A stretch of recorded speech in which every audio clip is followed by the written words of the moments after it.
यानंतर एक महत्त्वाची बातमी, भारतामध्ये अंत्यसंस्कारासाठी दरवर्षी 1,60,00,000 झाडं तोडली जातात. गुढीपाडवा मेळाव्यामध्ये राज ठाकरेंनी अंत्यसंस्कारामध्ये होणाऱ्या लाकडांविषयीचा मुद्दा मांडलेला होता. राज ठाकरेंच्या मुद्द्याला अभिनेते आणि पर्यावरणप्रेमी सयाजी शिंदेंनी पाठिंबा दर्शवलाय. स्मशानभूमी हा मोठा निर्णय असून तो देशपातळीवर झाला पाहिजे असं वक्तव्य सयाजी शिंदेंनी केलंय. राज ठाकरेंनी जो मुद्दा मांडलाय तो अतिशय महत्त्वाचा मुद्दा आहे, व्हॅलिड मुद्दा आहे.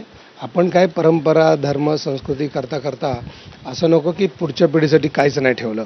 तर त्यांनी स्पष्टपणे सांगितलं आहे की विद्युत दाहिनीतच अंत्यसंस्कार झाले पाहिजेत. गोरेगावची स्मशानभूमी इथं 300 दर महिन्याला 300-350 प्रेतं जाळली जातात, त्यांचे अंतिम संस्कार केले जातात. हां, भारताचा विचार केला तर 80 लाख मृतदेह फक्त भारतात होतात.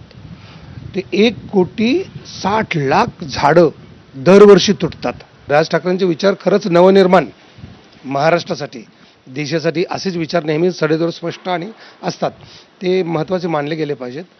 हा एक मोठा डिसिजन आहे. मला वाटतं हा भारताच्या लेवलवरती घेतला पाहिजे, राज्य लेवलवर घेतला पाहिजे. कारण काय की ही फार मोठं काय रॉकेट सायन्स नाही आहे, फक्त आपल्याला झाडं वाचवायची आहेत. लवकरच राज ठाकरेंना जाऊन भेटून, कारण मग कसे आमचे विचार इतके जुळत आहेत.